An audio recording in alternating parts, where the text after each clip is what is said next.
In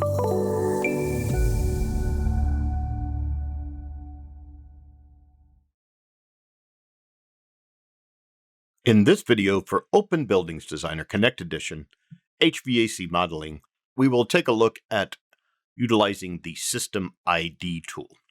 So I'm here in my model. I'll rotate this view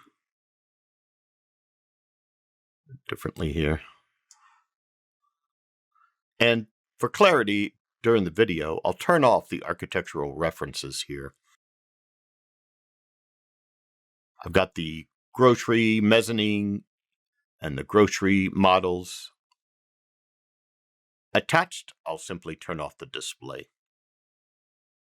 And if I take a look at this rectangular duct here, I'll double click on it, which puts you in the edit mode.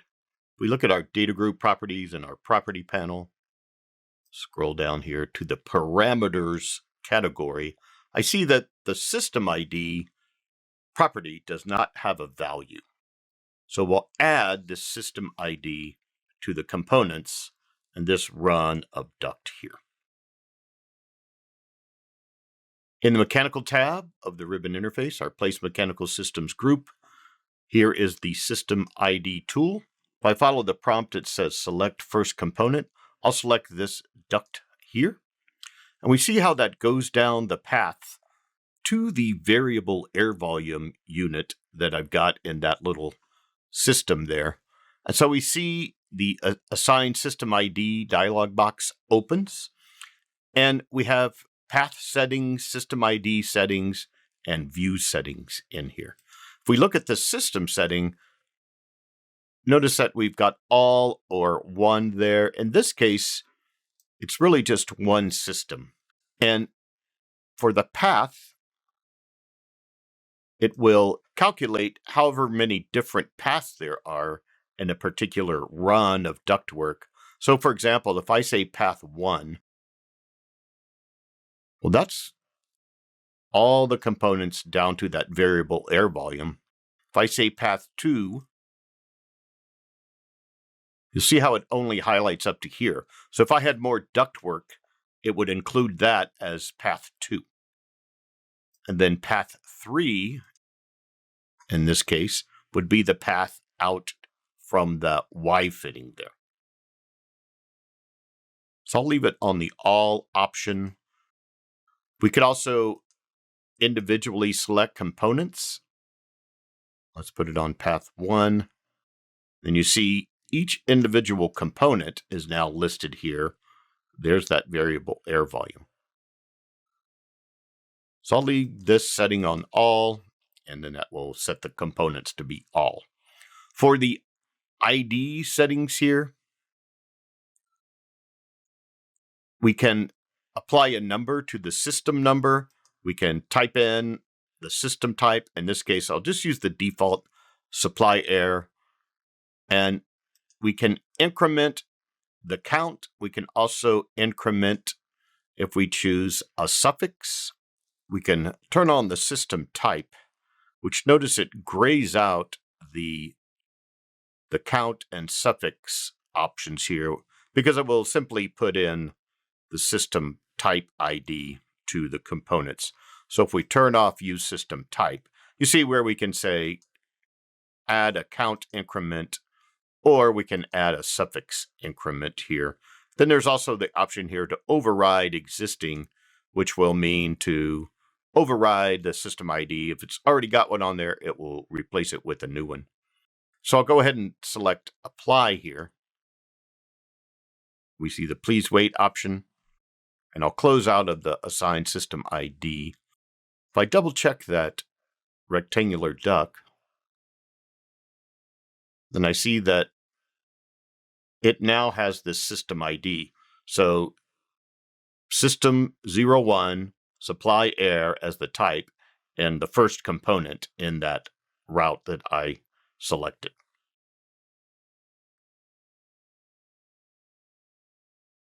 Now we can also utilize this to remove system ID. So if I go to system ID, and I'll select the VAV terminal again,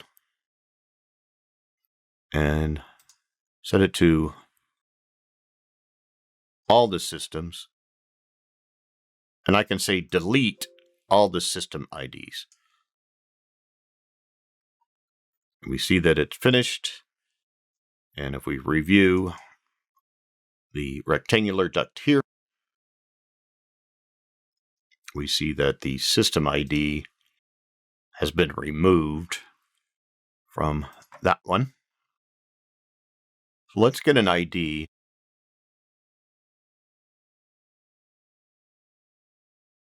And I'll use the VAV box to select as the first component. I'll set it to do all. And we'll count it incrementally here. And we'll hit apply. We'll close out of the dialog box. Double check our rectangular duct. There we see System 1, Supply Air, Component number 10.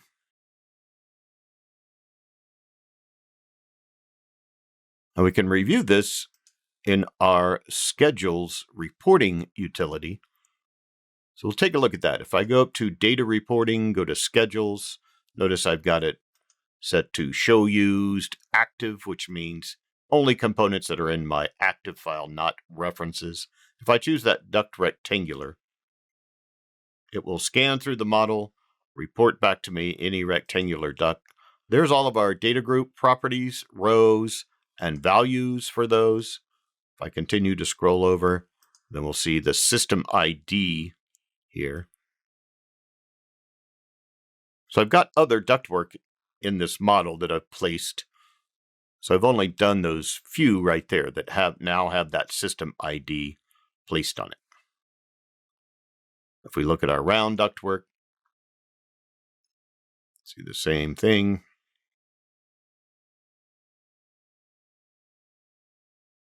There's our system ID. Now we can create multi-category schedules in our Schedules utility. So let's take a look at that. I'll come to New Schedule. We get our Schedule Properties dialog box. I'll call this Project Duct. I'll store it in the work set. I will create a new XML file. We'll call this Project Mechanical.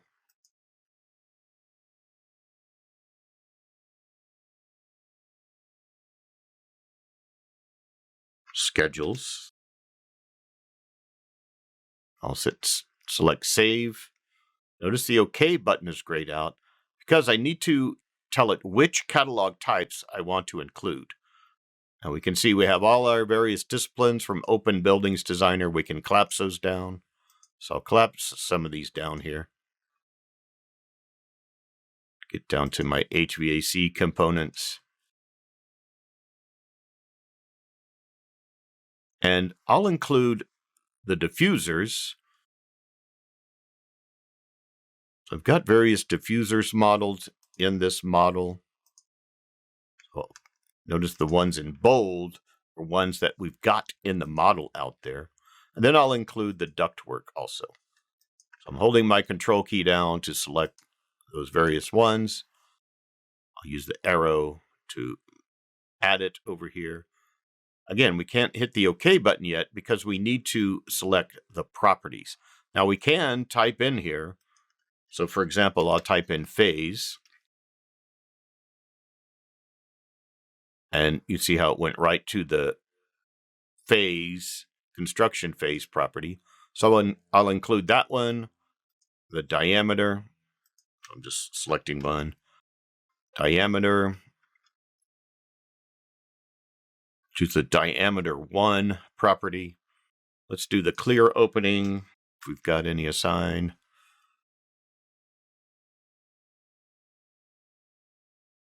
So I'll do clear opening 1, width and depth. I'll do the insulation material.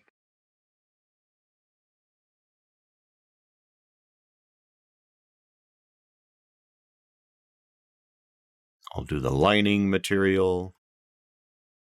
Let's go ahead and do the thickness of the insulation and thickness of the lining. And once we are building this, notice we can rearrange them if we need to.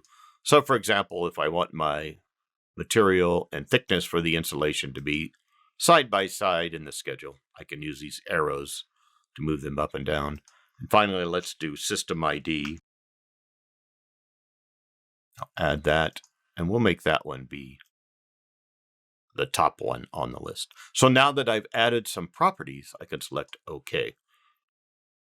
OpenBuildings Designer Schedules utility will scan the model, report back to me, and I see that there's my system ID. So remember, I've got various other components in the model that don't have a system ID attached to them yet, but there we can see it right there, what we just added. Now, one other thing we can do here is I'll close the Schedules utility for right now. We rotate my view to a top view, and I'll element select. My element selection tool, hold my control key down. Just that ductwork that I've applied the system ID to. Go back to data reporting, select schedules,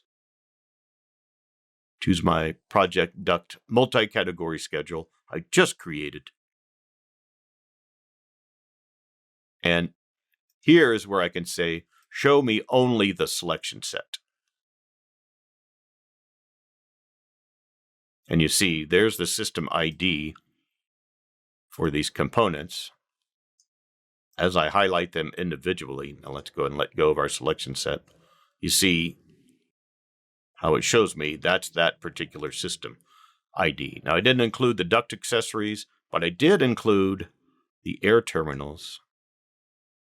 I select number 28. You see that's the air terminal down here. Another thing we can do here in the properties is edit. So for example, if this were a different construction phase, I can select everything, just put my cursor right here in one of the fields, right click and say edit values. And maybe we're doing a renovation and I can change this to say, this is existing to remain. And it's adjusting that value of the construction phase property using the schedules utility. So system IDs and some functionality of the schedules utility. Thanks for watching. If you found this video helpful, please give it a like. If you want to see more such series, consider subscribing to our channel. Thank you, and see you next time.